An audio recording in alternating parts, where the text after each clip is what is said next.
এবার আমি কেটে নেব পটলগুলো। দেখেন চাকু নিয়েছি, চাকু দিয়ে এবার কেটে নেব। এই ভর্তাটি একবার সবাই বানিয়ে খান, দেখবেন অনেক মজা লাগবে। এবার আমি দেখেন গরম ফুটানো পানিতে আমি এগুলো ছেড়ে দিলাম।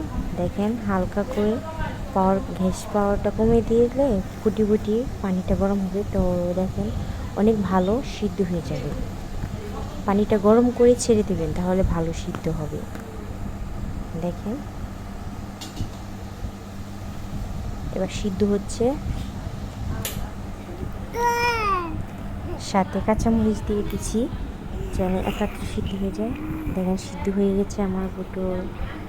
এই দেখেন এভাবে আমি সবকটাই কেটে নেব। এগুলো সবগুলোই কেটে নেব, কারণ কেটে নেওয়ার কারণ হলো এইটার ভিতরে বিচি আছে, সেই বিচিটি আমি এখন ফালিয়ে দিব। কারণ এটা নিলে এই বিচিটা সহ বানালে ভালো লাগে না, তো বিচিটি আমি ফালিয়ে দিব। অনেকে খেতে পারেন বিচি সহ, কিন্তু আমি খেতে পারি না, তার জন্য বিচিটি ফালিয়ে দিচ্ছি। এভাবে করে সবগুলোই আমি বিচি ফালিয়ে নেব। দেখুন বিচিগোনা ফালানো শেষ। এবার আমি একটি প্লেট নেব, প্লেটের সাথে পেঁয়াজ কুচি নেব। পেঁয়াজ কুচির সাথে আমি মরিচ নেব 3টা, কারণ একটু ঝাল জানি হয়। তারপরে সাথে পরিমাণ মতো লবণ নেব, স্বাদ মতো। কেউ লবণ বেশি খান, কেউ কম খান। এভাবে তারপরে ডলে নেব, ভালো করে মিক্স করে ডলে নেব। দেখেন আমার ডলা শেষ। সাথে এখন সরিষার তেল নেব।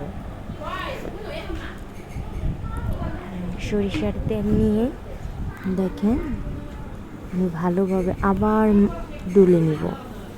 দেখেন এখন সাথে আমি দিয়ে দিব পটল যে রাখা ছিল, সেই পটল এখন আমি ভালোভাবে মাখিয়ে নেব। দেখেন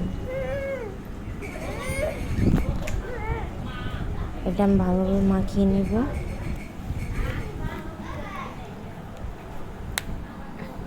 এই দেখেন আমার ভর্তা হয়ে গেছে।